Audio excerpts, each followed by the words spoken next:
just to begin with, I know you visited Saskatchewan yesterday. I know it's obviously very tragic and difficult, but can you just kind of take us through that experience? It was,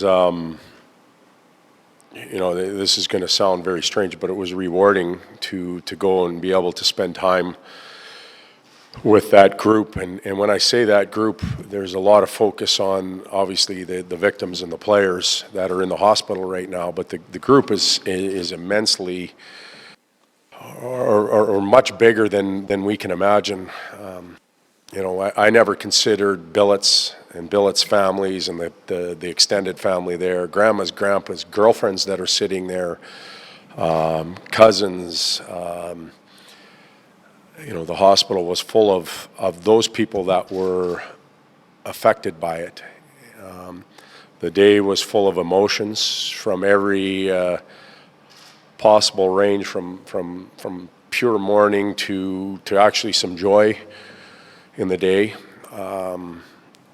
And it was very impactful. So those players we use the word hockey strong a lot, because they are hockey strong. You could see them; they're young, strong lads that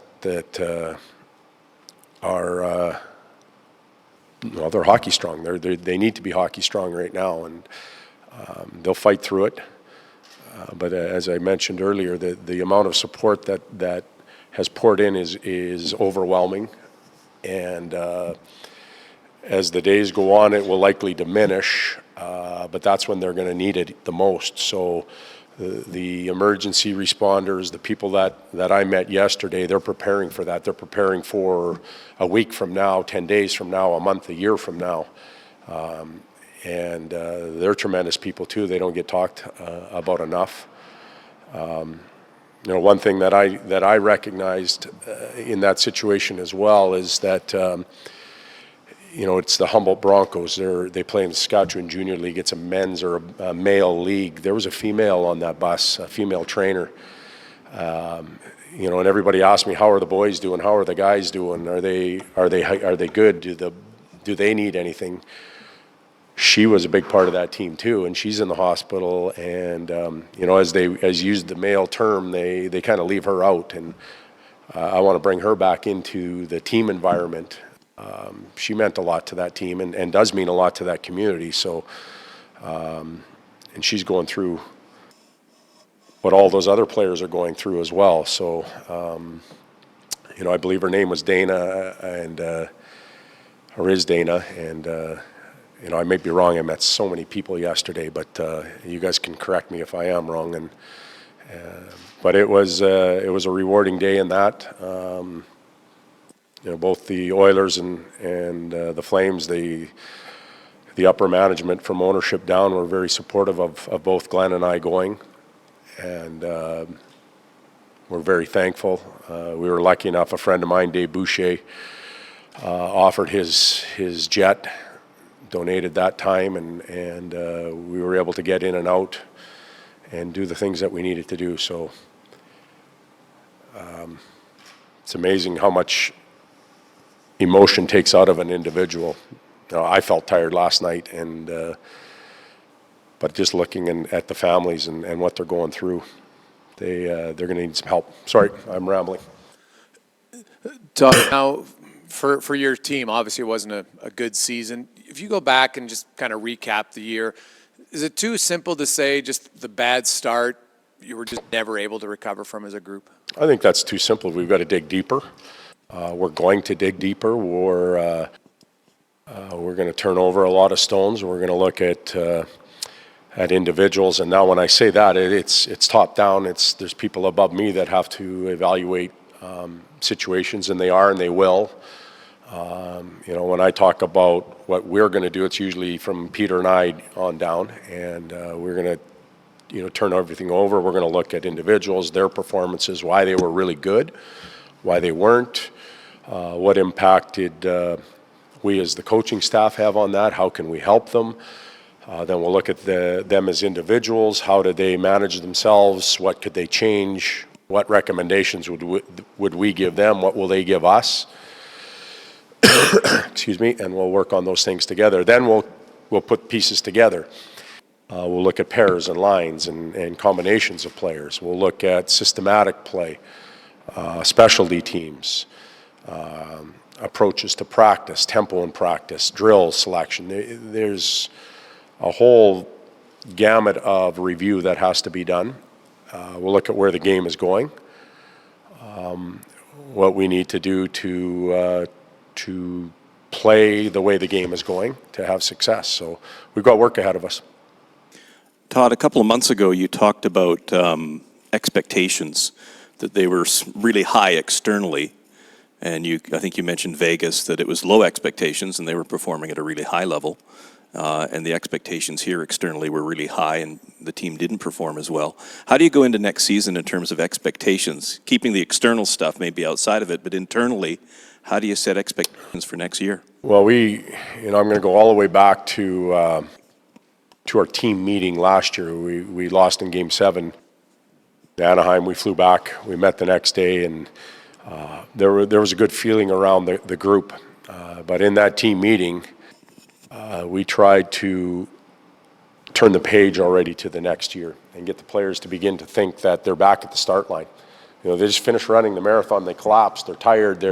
But they're happy. They finished the marathon. They extended their mileage a lot longer than they did in the past, and everything was in a pretty good spot. But we began to get them to think about starting a new one, and that happened in that meeting. We reminded them many times throughout the summer. The white noise that's out there created through media and friends and family and agents and all that type of stuff exists every year. It was a new way of us having to deal with it last year, and we didn't deal with it real well, despite all the warning. Coming into training camp, the very first meeting that we had was one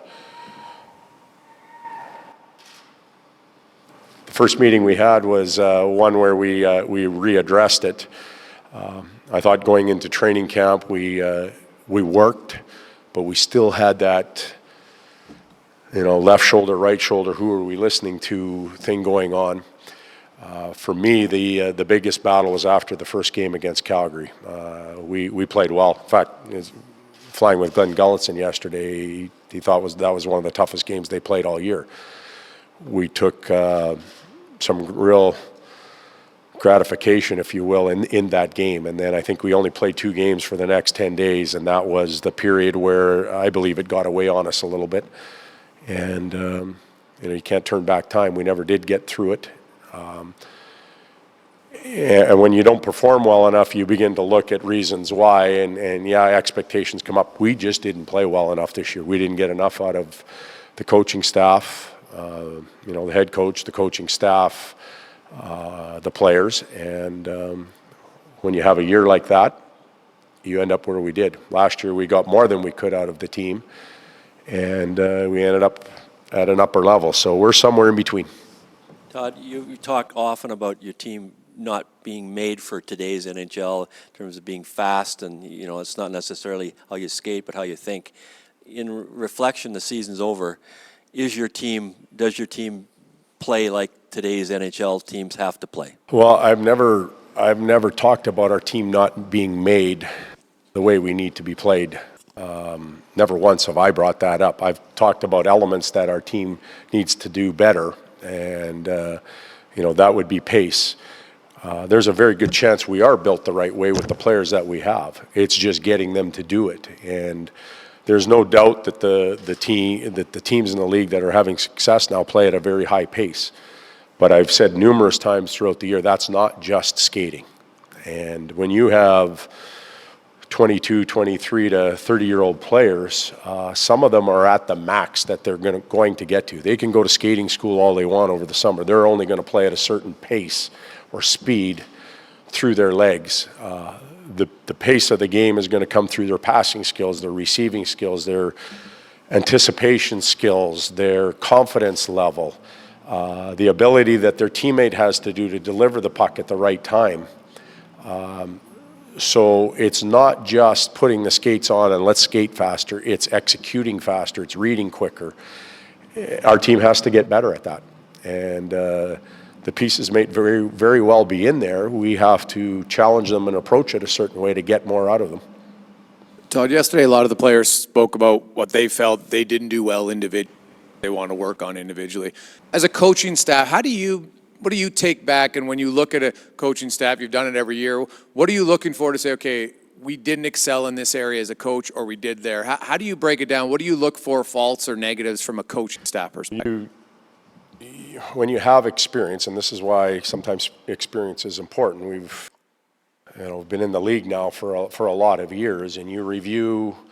I keep a little notebook and I write notes every day, and I go back, and I can go back to 2005, our first training camp in Detroit. I can go to San Jose in that first training camp. I can go back to Edmonton's, and I can open up and see notes and compare. And after day one at training camp, we'll talk about what we did well, what we didn't do well. Did we like the meeting? Did we like the presentation? Did the players get the message? And we try and take bits and pieces. Obviously, 205 or 05 is too far away now, but in the last 3 years here, what did we like, what didn't we like? That would be the approach to the season, to training camp. Then we look at where we are systematically. Do we need to alter or adjust things? We made adjustments through the year. We dramatically changed our penalty kill. Got some good results from it down the stretch. Power play, 5-on-5 play, the presentation of our ideas, both off the ice and on the ice, the accountability factor. Are we over-aggressive with it? Are we under-aggressive with it? Are we going after the right players? Are we rewarding the right players? That's what coaches do. That's not just the Edmonton Oilers, Todd McLellan, and everybody else. That's happening. The team that wins the Stanley Cup is going to do that. So it's the performance of the team is on my shoulders. I'm the head coach, and I accept the responsibility for that. And as I said last week, the first thing we have to do, and I can point fingers at players, I got to look in the mirror first and evaluate what I'm seeing and whether or not I like what I did this season and what I need to adjust to. So that will happen. What's going to happen with the assistant coaches going forward, and does there need to be an element of change after a season like this? Well, like I said earlier, there's a flow chart when it comes to evaluation, and the assistant coaches are as committed a group as I've ever seen or been around. The work ethic and the commitment level is very high, but that's a level of evaluation that we have to get to. There's an owner, there's a president, a manager. It gets all the way down to the head coach, and then we go there. So that's coming. We have to look at everything first, and we have to get to that level before we get anywhere. Sometimes less is more. Cam's got a lot of starts in the last couple. In an ideal situation, with all due respect to Montoya, who missed a couple opportunities to capitalize late on the year on some opportunities, would it be a beneficial scenario for there to be more competition there? And could you envision exploring maybe non-traditional markets to get goaltenders? Yeah, we're getting quite specific now on adjustments to the team. Competition's healthy. Competition's a good thing, not only in that position, but defensively, forwards, power play, penalty kill, accountability, and that's likely a position we'll look at. We feel that Talbs is a number one goaltender and a very good one. And he'll respond with a really good year. The pace that the game has played at, even over the last few years, I'm not sure that goalies can continue to play 75 games. It's just happening so fast. And, having somebody in there that can provide a high level of confidence within the team and the group and steal you games is important. With that comment, I'm not saying that we don't have that.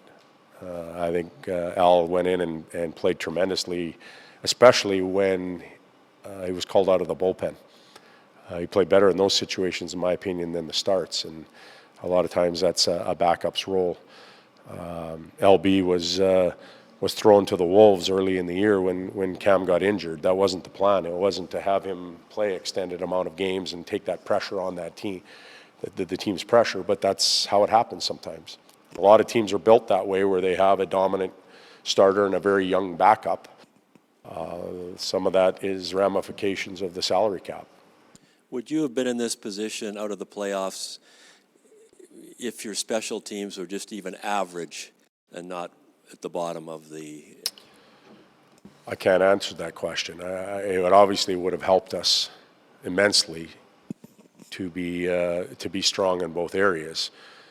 What's interesting in kind of dissecting it is our power play was fairly strong early in the year, and the penalty kill was really weak, and it kind of swung the other way, so we could never get the two of them together. Even if we were average at the same time, it would have been nice. For all the failure on the penalty kill, it ended up being one of the top few in the league down the stretch, last 20-some games. The power play started out at an upper level and then continued to fall. So there's a lot of Jekyll and Hyde in our game this year. Road penalty kill, home penalty kill. We've gone through all of this throughout the year with most of you, the questions that you've asked me. And those are questions we need to dissect and try and answer. Not that we haven't been doing that for the past 185 days. Todd, you had a lot of younger players as wingers this season, guys who you hope maybe would take a step, and obviously that doesn't always work for everyone. Would you like, in an ideal world, more of a veteran, at least one, as a right winger, someone that's got a consistent, proven track record? We want to improve in every area. So can that improvement come through young players giving us more? We would like that. Can it be veteran players in-house that can provide that? We would like that. The other options are exterior additions that you don't make 2 days after the season, so we need to continue to discuss things there. Todd, your younger players played well last year, but Benning and Kajula and Slepyshev struggled this year. Is that just natural, or were you counting on more from them, and did you overextend things and think they'd be better this year than you thought? Well, we perhaps raised the bar a little too quick for them. Although I think Drake outscored what he scored last year. I think Benny showed numeric increases in his production, point production, and that type of stuff. Anton, I believe, produced at a higher level this year than he did last year as far as point production. So when you talk about it from a production perspective, their numbers were up. It's the overall performance, how much can those individuals take on and accept? And it's a calculated, you try and calculate that during the summer, and you expect them to take the steps. Some of them achieved it, some didn't. That happens on every team. It's when you have too few that make strides, that don't make the strides, you end up in the situation we're in. So, Todd, you drew the fewest power plays in the league this year. What to you is that an indicator of? Because it wasn't only the fewest power plays this year. I think it was among the fewest power plays in the last 10 years. Yeah, it was a very low number. Nuge and Connor and Leon were the primary players that drew penalties. So when you think about those three, yes, they're on the ice the most. They're probably your most dynamic offensive players. They've got the puck more. Connor's speed, Leon's ability to hold on to pucks, and his size and strength. And then Nuge has a craftiness with the puck, very high skill level, good hockey IQ. Those players always tend to draw more penalties than the others that maybe aren't quite at their level. So if they continue to draw what they draw, the rest of the group has to get more. And I think that comes from execution and pace, the same things that we talked about earlier, playing less time in your zone, so coming out of your end. So there are some areas that we can get better on in that area. Todd, with Connor McDavid in your lineup, Is there an urgency to turn this thing around as quickly as possible, as opposed to maybe kind of building it back up? Well, we could have Matty in our lineup, and that urgency exists. So, yes, we have one of, if not the best player in the world in our lineup. And he's had 3 years of his career here already, 2.5. He was injured for a lot of that first one. But he's not going anywhere. He's going to play here for 15 years. We shouldn't relax because we know that. We want to win, and we want to win now. 31 other teams are saying that as well. So the urgency exists all the time. The urgency we have right now is no different than the urgency we had last year when we lost in Game 7. We want to win. We need to get better. So don't think that it diminished at all after having a good run or having a poor year. It's what it is. We take this seriously, and we're urgent. Todd, how much of the problems were the top six, if you go with just top two lines, having to play a center on one of the wings? You didn't really have regular people you could put on right wing. Say Leon played there, but you didn't have wingers per se who could play in your top six. And in Milan's case, he had an awful year by his standards, so that screwed things up. Well, the traditional slotting of individuals, if you think of Connor, Leon, New down the middle, their years production number-wise were close to what our expectations might be. Les Nuge's injury, Leon, indifferent at times, but players have those ups and downs. And Connor's illness, there could have been better numbers there. But for the most part, those numbers were pushed to what we thought they might be, less power play. That's where that group failed and we failed. The other ones, the ones that didn't meet or exceed or establish new career highs like they did last year, a lot of them came from the wingers. That doesn't mean they're incapable of doing it. It just means they didn't get it done. They didn't have the year that they needed to have, and we have to look at that. Todd, is this group that you have here, that you've had here the last 3 years, is it considerably different than what you had in San Jose, given the experience that group had? Well, the San Jose group was much more experienced. Connor, Leon, and San Jose were, Joe Thornton, Patrick Marleau, and Joe Pavelski that combined for, 3,000 games in the league now. They're much further along. And so does it change how you have to coach? It does, but a lot have changed in the 10 years that I started in San Jose to now. Those would be considered older school players. They like it a specific way sometimes. The younger players are trained differently, but they still want to be held accountable, and I think we can be firmer. You might be asking the question the other way, hey, were you too firm? I think that there's some expectation that we can put our thumb on them even more. So, and that may even come from them, surprisingly. Todd, your goals against, of course, was a big concern this year. When you look at having all your numbers and you look at your defensive zone coverage, what is it? Moving the puck quick, having the ability to move the puck from your back end, or is it just mental errors being made by your defensive group that led to such an increase in goals against this year? Well, we're talking about an 82-game period. It'd be easier to narrow it down to, hey, in the last week or whatever. But so all of those things existed. When your goals against go up like it did this year for us, all of those, too much time in the zone, poor execution, big individual mistakes.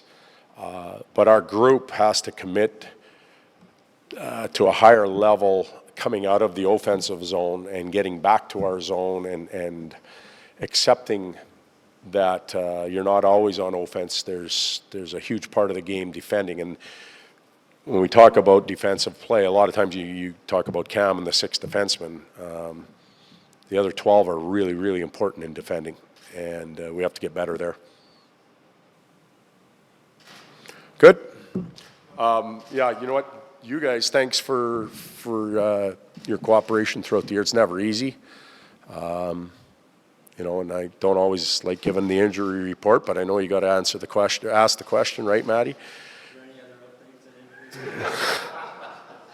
I thought you were going to ask me, a little levity for the Bronco thing, give me an injury update there, and that wouldn't have been a good thing. But your face is one thing I appreciate about you guys. I don't always see you, all of you here every day, but I see you here. And we get to create a relationship. I get to share, and you can read my body language. I read yours. I understand you got a tough job to do. There's a lot of people that report and are experts on the game and the team. And I don't even know what they look like. I'd like to meet them. But I don't know what they look like. And they don't know what I'm going through or how I feel. But I give you guys credit. You're here and you do your thing. So have a good summer. Oh. It is. I'm not as I'll tell you, I'm not as prepared to meet with you as I have been in the past, numbers wise, and I use the terms power play at the beginning of the year and the end of the year. I know it was better early, but a lot of times I'd be able to throw numbers out at you. I'm not near as prepared. I took my little book on the plane yesterday, and I thought, oh, you know what, I'll do some work. I didn't even open it.